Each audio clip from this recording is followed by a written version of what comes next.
I think change that would have otherwise kind of happened on a slower time scale in a slower fashion is going to really accelerate. And a lot of the evolution and innovation that was inevitable will also be much more immediate. Today on Law Next, predicting a post-pandemic tsunami for corporate contracts. I speak with Mark Harris, CEO of contracts data management company Knowable. This is Bob Ambrogi, and you're listening to Law Next, the podcast that features the innovators and entrepreneurs who are driving what's next in law. We'll get to today's interview in just a moment, but first, let's hear from the sponsors who generously support Law Next. And now, on to this week's interview. Mark Harris, welcome back to Law Next. Thanks, Bob. It's good to be here. And first off, just how are you doing in this crazy time? We're doing pretty good. It's obviously this is the kind of time that is tough on the human condition in lots of ways. A lot of uncertainty and a lot of change, and obviously there's a lot of pain and suffering out there. And so it's, but like you and probably most of the people that are listening, we're just, trying to adjust and follow the rules and find the silver linings in this. And I think there are some, and so, if, I don't want to discount all the difficulty and all the terrible stuff that's been happening in the world, but just as in our own little kind of micro reality of our family, we're just, we're getting to spend a lot of time with each other, with our kids, right. Yeah. And we're, catching up. So, I'm trying to enjoy that and stay in the moment. Yeah, it's funny. And you've also, as a company, you've also responded to this in a couple of ways already that I've written about on my blog, but maybe you want to just take a second to talk about that before we kind of get into what we're here to talk about today. Sure. Well, just, kind of sequentially or anecdotally, I just right at the beginning of the shelter in place orders, which was kind of in a way the sort of when this all started to really,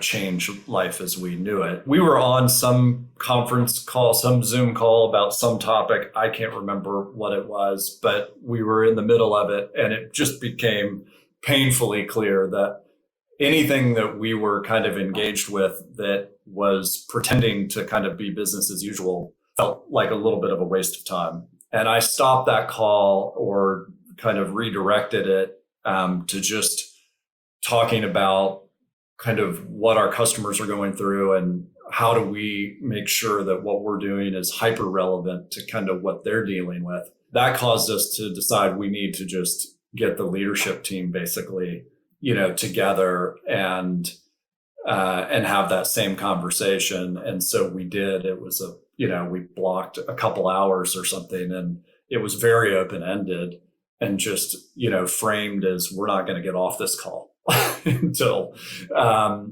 we've got clarity around, how we're going to how we're going to really lean into this moment, on behalf of our clients and prospective clients. We had this suspicion or instinct that there were some real problems on the horizon that were germane to kind of what we do. And everything else that we were doing or in the middle of, we felt like should be kind of second order, third order priority, or not priority, but, get less attention, less focus than the things that we can do to help people through this moment. So we spent the next couple hours brainstorming what that might look like. And that kicked off, what's been a pretty intense sort of 8 or 9 weeks of, organizing our thinking on this, doing sort of rapid development of a couple of offerings that are sort of purpose built for this moment in time, all the sort of product work around that. and then, getting really kind of clear around how we engage with customers and kind of bring this to market. And so, yeah, that's kind of what we've been doing every day. Yeah. And as I said earlier, this is your second time coming on this podcast. I appreciate that. But the first time last October, I had you on to talk about Knowable. But I think we spent way too much time talking about your former company, Axiom, the company that you founded 2 decades ago, along with Alec Guettel, and that last year Knowable, from which last year Knowable spun off into a separate company. But just for anybody who, the few people out there who missed that episode, just kind of sum up for us what Knowable is. What do you do? Well, as you said in the intro, we're a contract data management company. We sometimes also referred ourselves as a contract data analytics business. And interestingly, I think of what we do kind of along those 2 dimensions as a little bit kind of level 1, level 2.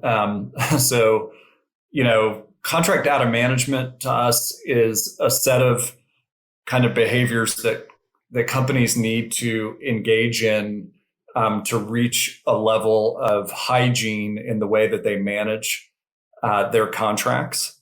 And so, having a really reliable system of record where you can find all of your agreements, they're fully digitized, they're fully searchable, they are sort of mapped to their related parts. So they sit within their respective families, and you can see the full and current kind of state of the counterparty relationship, having the ability to measure adherence and compliance to your policies and your playbooks, and having the right kind of data governance in place, and feedback loops so that all of that works. That is kind of contract data management. What contract data management enables is sort of deeper looks into your contract information, usually in the form of analytics, kind of a portfolio level view into your exposure, your risks, your obligations, and your entitlements, because there is a lot to navigate that's sitting in your contract, but there's also a lot of opportunity, often unrealized opportunity, that's sitting in your contracts. And in fact, if we just zoom out for a moment, we, in this modern world we live in, we're really, in particular, the world of business is really, really obsessed with data, as you know. Right. What data set or information asset could be more valuable or powerful than a company's contracts? Contracts govern every aspect of every commercial arrangement a company has. And so as it turns out, the general counsel, the law department, has become kind of the custodial owner of one of the most important data sets in the enterprise. In its current state, that's a little hard to kind of fully realize and harness. Right. But it is also really clear to us, and I think a lot of people, that it's totally inevitable that companies will get their arms around all that information. It's just worth it. One, I think it'll ultimately become negligence not to know what you've agreed to across tens of thousands of agreements, but there's too much money at stake, which is the real reason that this will all change 5 years, within kind of 5-6 years from now. I think that, there's tens of billions of dollars at stake. So this is the journey that kind of we're helping companies go on, and we're in the early days of what I think is going to be probably the most important movement in the $500 billion legal industry in our professional lifetimes. Yeah. Well, a lot of what you said kind of is a perfect lead-in for what we wanted to talk about, because you and Alec Guettel, who I mentioned before, is your original Axiom co-founder, now I think CFO at Knowable, right? Yep. And so you and Alec are about to stage an intervention for corporate counsel, right? Yeah, we are.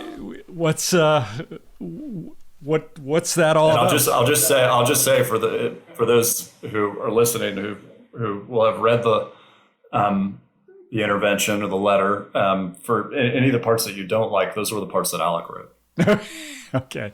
Yeah. Well, so and as we speak, there's this letter. Well, you explain what you're about to do. It hasn't happened yet as we record this, but by the time anybody hears this, it probably will have happened. Yeah. We actually made the decision to self-publish it. We published an op-ed, pretty recently. Yeah, you had an op-ed on May 4th on Bloomberg Law. Yeah, and it's similar content, but a little bit different, a little more personal, and a bit more directed. The roots of it is just that from where we sit, having been around contracting functions really in a really active way for the past 2 decades, and having a pretty good appreciation for where most companies are with their contracts management, and knowing that it's not where it needs to be. We foresee a really big sort of problem ahead. And it starts with a pretty big business problem, actually. And then it ultimately translates into a bit of a credibility problem, possibly a capacity management problem, or just a real challenge for a lot of departments. You refer to the contracting functions of large organizations as your quote unquote an unmitigated disaster. Yeah, I kind of wish I'm regretting having actually put that in writing. But yeah, it's there's work to do. Yeah. It's certainly not that in every single company and every organization. No, of course not. But it is in most a long way from where it needs to be, and in most cases, well below standards of just hygiene. It is that way for a combination of reasons, and I won't go down that rabbit hole right now, but we can come back to it if you want. It's just that we are a little bit behind the times. We're operating in a fairly analog kind of world when it comes to contracts. Most companies struggle to find their contracts. Upwards of 80% of companies struggle to find their contracts. 85% of them are operating are defaulting to manual systems. Only 18% of companies self-report sort of success when it comes to contract management, and in particular to the sort of adoption and implementation of contract management or contract lifecycle management systems and software. And it's messy. That was a really fascinating the stat just out of your article in Bloomberg, and I think it's in your letter too. But you just referred to this, but the International Association for Contract and Commercial Management, I guess a survey they conducted, 80% of companies struggled just to find their contracts. I mean, that's mind-boggling. It does seem incredible, but now remember though that, or not remember, but just for me to point out, finding a contract can be a little more complicated than what it might sound like on the surface. And so in most large enterprises, a contract is often made up of many agreements. And so you have an agreement and all its related parts. If you're missing any one of those related parts, you can't see the full state of the contract. And so if they're not linked, if they're not all in the same place, then you have entered a struggle. You are in a struggle to actually get your arms around all of them. Does that make sense? Yeah, that makes sense. Yeah. So I think I don't know. I think that is playing a role in kind of, this dynamic around struggling to quote unquote find contracts. But I think the bottom line is that, it's time to sort of bring this whole sort of part of the legal world up to code. And in fairness, a lot companies we either work with or are in dialogue with, or that we were exposed to or worked with as a part of Axiom, have been working really earnestly to do just that over the last few years. And so these efforts are have been underway. It's just that, for one reason or another, they haven't been completed or solved. And I have some theories on that too, we might get into, but maybe more than theories. But, the reality is we're not there, and now we're in this moment. And I think that the collision of this moment with that sort of state of affairs, I think, will make it an uncomfortable sort of period for a lot of general counsel and law departments, and hence the letter. Yeah. And it's not, just to be clear, it's not just this moment, but it coming out of this moment is assuming we begin to come out of this moment, right? I mean, you're looking ahead and saying there's a crisis ahead for some companies if they don't have a handle on their contracts. Oh, absolutely. I mean, I think it's in a way it's the real kind of crisis comes after this initial shock, and I think plays out over a few quarters.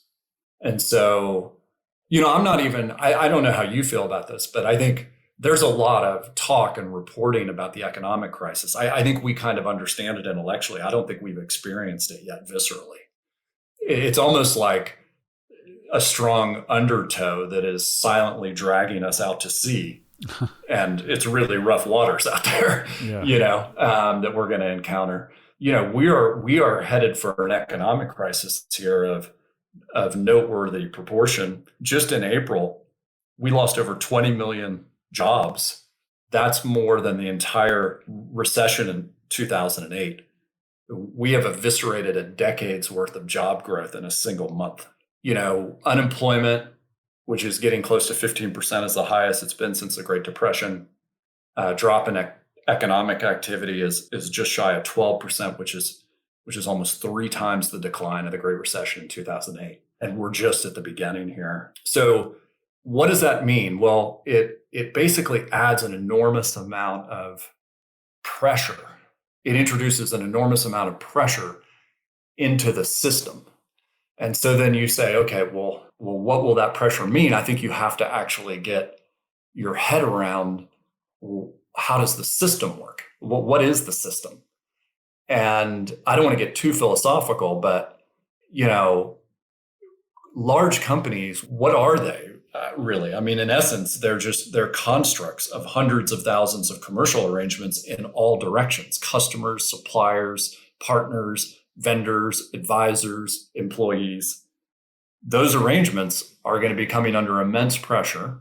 And that pressure is going to be inspiring a tidal wave of questions from business leaders, from finance departments, from sales people, just as everybody does their best here and tries to navigate our way through this and our way forward. And we're going to need to make a bunch of decisions and take a bunch of actions. And there's all sorts of questions that, that we're going to need answers to.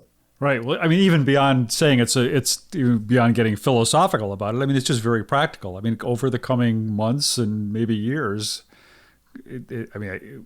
companies are going to be having a litany of questions that they're going to have to figure out the answers to and figure them out very quickly. And those questions are somewhere in contracts that they have, or rather the answers are somewhere in contracts that they have. So it's an entirely practical matter and a matter of, I guess, for some companies, probably one of survival. Yeah, no, I think absolutely right about that. This is a very pragmatic subject and topic and challenge. The philosophical part was just my waxing about a company as a construct or a web of relationships. But no, this is very real. I think as company lawyers, general counsel, law departments, I mean, their agendas will be shaped by the agenda of the businesses that they support, and that agenda, I think, as you said, is going to be very clear. It's about survival and about kind of navigating through this the best way that they can. So when it's not about survival, it's just about relative kind of performance and success, which is that's the game of business. And so as you kind of work your way through this, you need to know, what arrangements, that are typically bad for us in this moment of time can we undo? Where do we have supplier capacity issues? Where do we have revenue risk, or where do we have customer delivery challenges? What are our constraints as we move work around, whether it's data privacy or otherwise? And then just looking at, what can our customers do to us? What can our suppliers, our partners do to us? And how do we plan for that? How do we build that into our forecasts if we're a public company? There are hundreds of questions that are coming. They're going to come again and again because we're talking about, tens of thousands of arrangements, if not many more. And, the good news is that we do have all the answers to these questions. They're sitting in the contracts that codify all those commercial arrangements. This particular situation wasn't anticipated, but, difficulty and pressure generally was anticipated. That's the reason you have a contract to begin with. And so those answers exist. That's good. The bad news, obviously, is that most companies don't have a particular good feel for what they've agreed to across those tens, if not hundreds of thousands of agreements. And unfortunately, figuring out what they've agreed to is not as easy as it should be. So this is where it maybe gets a little bit tricky because in conducting your intervention, in pointing this out to general counsel, what you see as the solution to this problem, as you say yourself, it may sound a little self-serving because you're a part of the solution. So how do you, are you at all concerned about them getting this letter and seeing this as, a marketing push by you? Yeah, we are genuinely concerned about that and debated it quite a bit internally and tried to deal with it, as you saw in the letter, just by recognizing it. On some level, you wonder if that can be dealt with as a matter of tone and disclosure, and all of this is against a backdrop where, companies are rightly focused on really serious, really important things like the health and safety of their employees, looking out for their own customers, all of those things. And we're all focused on, the health crisis that we're in the middle of. And so, with that backdrop, we're concerned about, writing this kind of letter. Will it be seen as tone deaf? Will it be seen as self-serving? Look, we, like other companies, and in particular, younger, kind of smaller companies, we want people to know about us. We want them to know about what we do. We want to have more relationships with more customers, doing more of what we do for them, hopefully doing good for them. That's how you grow. And so, we would fully acknowledge all those things. We want all of that stuff. Is that motivating us to write this letter? Yes, it's part of what's motivating us. We've also, Alec and I in particular, we've been doing this for a long time. We're really invested. We've got 2 decades invested in this profession, in this industry, in helping kind of bring it into the modern world. We have really personal relationships with, with a lot of our kind of customers and with people who are not customers of Knowable, but were customers of Axiom. We know a lot of these people. We care about them. We care about the industry. We care about the role of the department, and we care about its credibility. And we think those things are, I don't want to overstate it. This is another concern. We don't sound overly dramatic, but we think those things are in play. And I think I mentioned before, we had this internal kind of call that kicked all of this off. A big part of that conversation was what can we do to help, and whatever we can do to help, how do we really make that about the customer, not about us? Yeah. And so I don't know if we'll get to it in this conversation or not, but there are different two sort of dimensions of what we're offering to do. And one of those we're doing completely as a service, to the industry. Just we're offering the sort of basic set of things that we believe customers need to kind of muscle their way through this for free.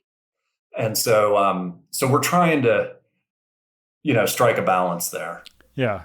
Yeah. I mean, I don't find it as tone deaf at all. I mean, it seems to me that this is a very timely problem and a very, as you said earlier, a very pragmatic one for a lot of companies. I mean, what you're talking about here is a very real situation, and certainly, just from my own experience, it's often the case that the vendors in a particular area are the ones who are sometimes best situated to address the problems that come up in that area. So I don't find it tone deaf at all, and I actually think it's really fascinating, which is why I have you here. But Well, I'm glad to hear you say that. I'll tell you what just but before we go, I'll tell you what was going to be tone deaf was if we were in touch with our customers in this moment in time about stuff that wasn't hyper relevant to this moment in time. And so around the same time that we got together, we made the decision, this is 8 weeks ago, to shut down all outreach, all commercial motions, basically about everything that we were doing. And we just said, we're putting everything on a shelf, on hold. We're going to work on this because we think this is what's going to be important. And then when we have this in kind of shape such that it's ready to talk to customers about it, we'll turn those kind of mechanisms we have inside our company back on, where we reach out to customers and ask them if they want to engage and talk. but so anyway, I'm glad to hear you say that, and I think we feel the same way. yeah. So in your intervention, once you've set out the problem, what's the call to action? What can corporate legal departments be doing right now to get themselves in as strong a position as they need to be for what's ahead? Well, I think, if you don't mind, I think to actually, there are different levels to the call to action. And I think to put it in context, you have to first kind of walk through in your mind what is ahead. What are they going to be asked? And so if you start there and you say, okay, well, now look, some of our companies, we don't have to say this is what's coming because they're already in the middle of it. I think more and more we're getting kind of not just questions, but thematically kind of the same kinds of questions. And so this is already beginning to happen. So I don't want people to feel like we're trying to predict something, and trying to, we're not trying to appear wise or as master prognosticators. This is stuff that's happening on the ground. People are wrestling with. It's just that I don't think it's happening with near yet the sort of volume or intensity that's coming. But what we've seen so far is there's kind of two waves of inquiries from the business. And the first wave is very much sort of just like emergency. It's sort of crisis response. And so, it may be that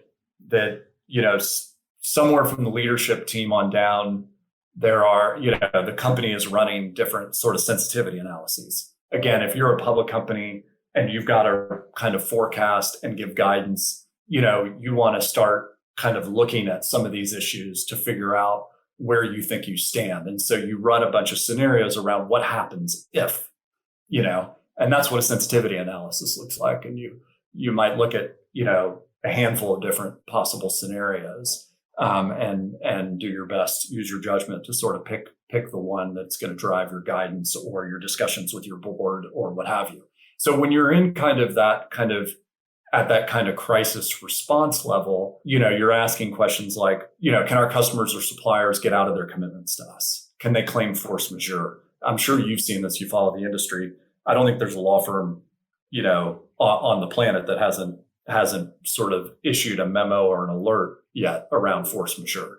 And so you want to kind of assess that risk, that possibility, but also you might look at it for, to understand your own interests. Where might we have the ability or some flexibility around getting out of arrangements so that we can understand our own kind of relative bargaining power and renegotiate sort of more realistic terms given the environment that we're operating. Then there's more sophisticated analysis, Bob, around crisis response. I don't want to kind of get too deep here, but you can look at, you can do sort of a multi kind of variant analysis looking at a combination of inputs across a population or subpopulation of kind of relationships or contracts to understand kind of where are your riskier arrangements, because pressure and risk don't mesh very well. And so you might look at a number of different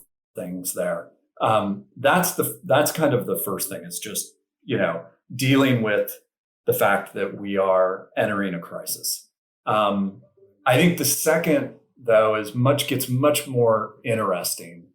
And this is where we feel like we're just at the beginning here, and we're starting to get more and more of these kind of second order kind of questions and inquiries, which really get to kind of just it's not this severe, like, how do we get out of these agreements, or how do we cancel these arrangements, or worrying about others canceling on us so much, but it's just how are we going to navigate our way forward, given that we've got a very different looking reality than we had, a few months ago. And those questions tend to sort of cluster around customer relationships and supplier relationships. And so, there are all sorts of questions there. And I don't know if you want to get into that right now or circle back to it, but there's some really interesting questions that we're starting to see. It brings you back, though, to just the very basic need of I need to be able to sort of get those answers out of my agreements, out of my contracts.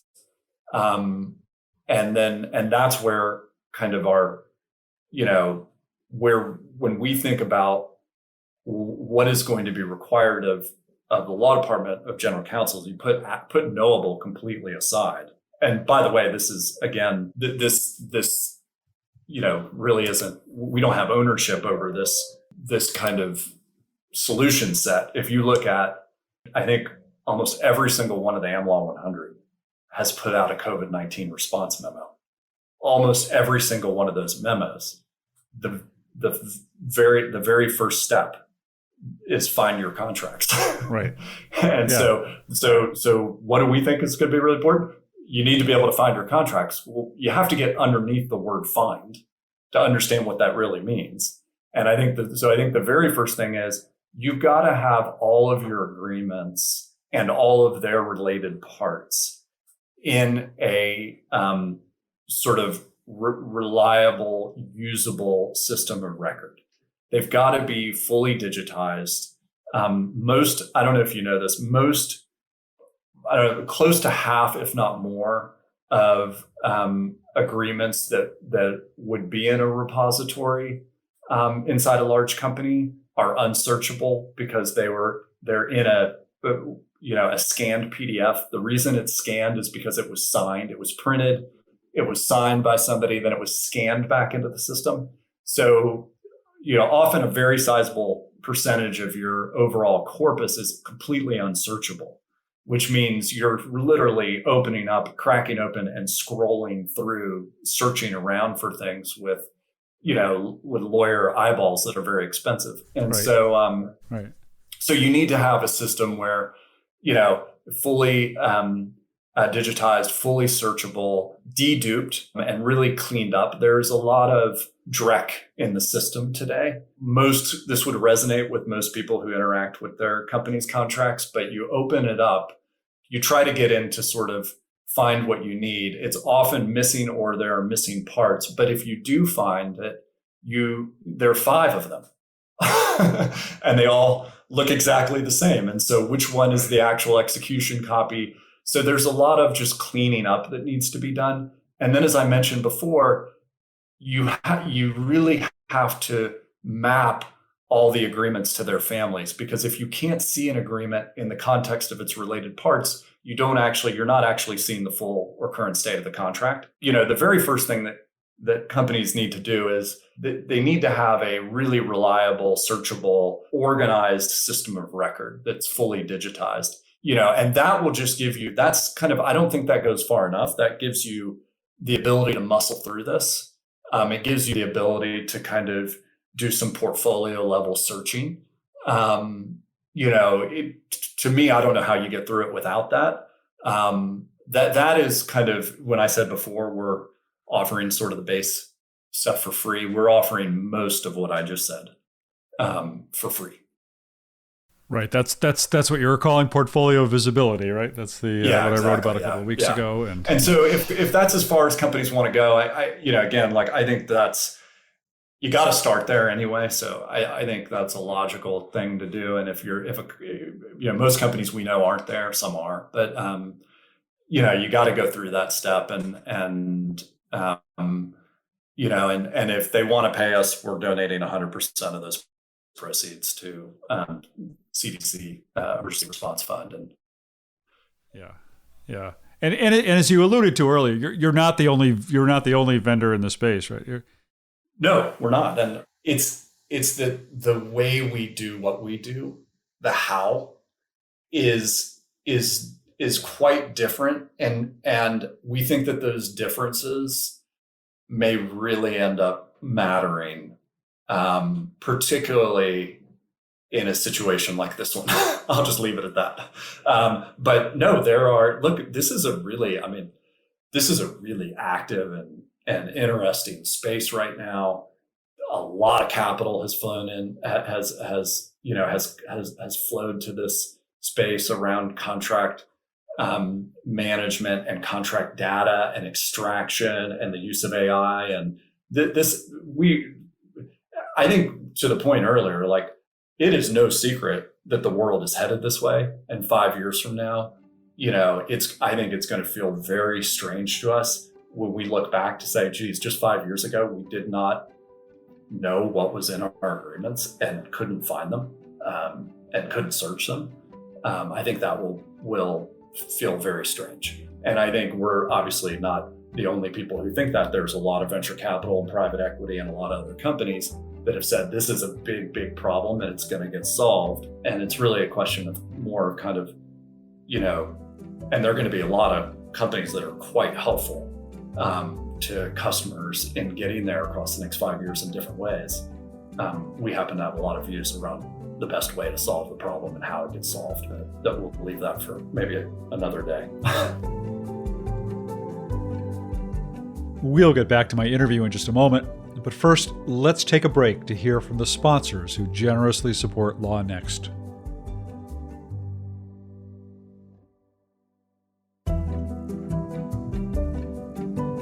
And now, let's continue this week's interview. I was curious, I know you addressed this in the letter, but and then as I said, as we speak, the letter has not yet been circulated or published, but what do you expect the response to be? How do you expect companies to respond once they get this? Well, I hope with curiosity, and I think there are a couple levels to this. So let's say we never hear from them and we don't know what their response is, and then I hope that they just find some value in it, that they actually like it, that it either sort of, they're already, really, they've cottoned on to this sort of situation and they are in the middle of, they're scrambling around and they're in the middle of making whatever adjustments they need to make. Maybe some of them are pretty far down the path, and so it's just about battening down a few hatches, or maybe some of them have a lot of work to do and they are leaning headlong into that. And this just this strengthens their sort of resolve and sense of urgency, or maybe they're not thinking enough about this because they're focused on other things that are really, really important right now. And so this is a little bit of a wake up call and kind of redirects kind of attention or urgency to it, which I think is obviously really appropriate and timely. And, this is helpful in that way, in that it gets them pointed kind of, in the right direction around something that's going to be really important and a big part of, I think, everyone's day-to-day reality over the next year or so.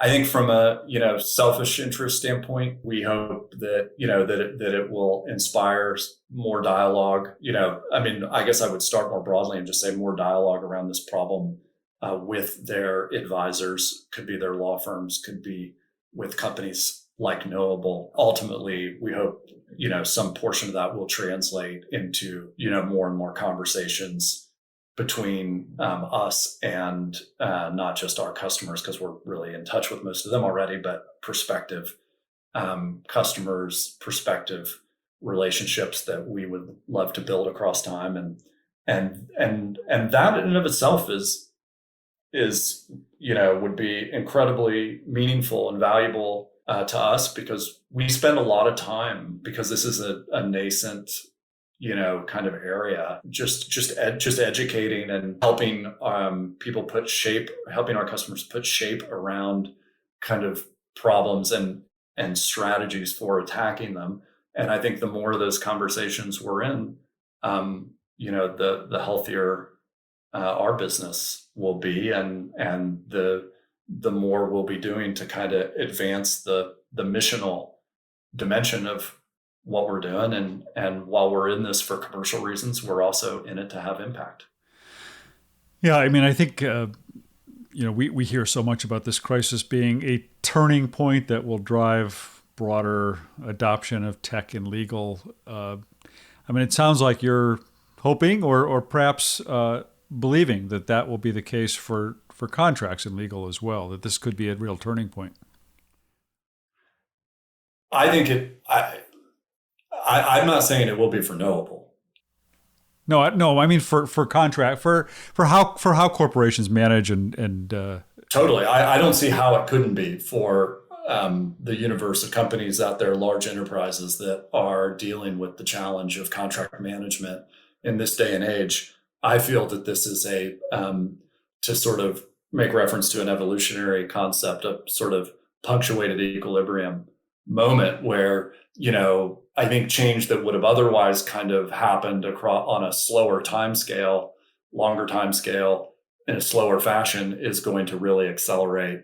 And a lot of the sort of evolution and innovation that was inevitable will also be much more immediate. Well, Mark, I think you're going to get a lot of. I predict you're going to get a lot of positive response to this, and I suspect that a lot of general counsel out there are well aware of these issues, or at least somewhat aware of these issues, and probably in some cases just haven't had the time or stopped to really think them through. And I think there will be a lot of interesting discussion generated because of this.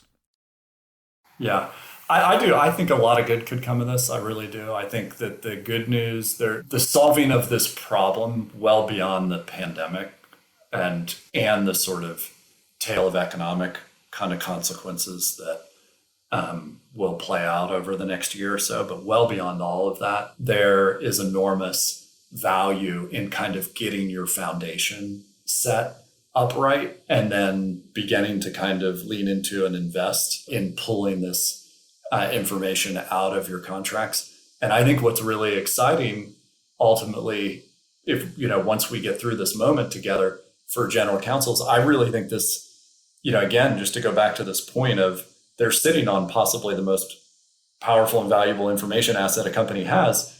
This really has the promise or the ability to transform the role of the company lawyer from really important kind of protector of the company's assets to a really powerful advisor and navigator to help sort of position the company to make the most of those assets and to capture a bunch of value. That I think will be a really fun, exciting part of this when we clear the current chaos. And I think if this moment is used to kind of create the foundation so that people can build upon it and get into some of the more interesting and compelling use cases around contracts data, I think that'll be a great thing. Well, Mark, I really appreciate you taking the time to come on the show today and talk about this. And I look forward to continuing to follow how this is received and what kind of discussion comes out of it. Yeah, well, thank you, Bob. I appreciate the interest, appreciate the chance to be on, and certainly keep you posted. Good to talk to you. Thanks again to Mark Harris for taking the time to be with us today. Thanks, as always, to Populous Radio for producing and editing the show. That's it for this week. This is Bob Ambrogi.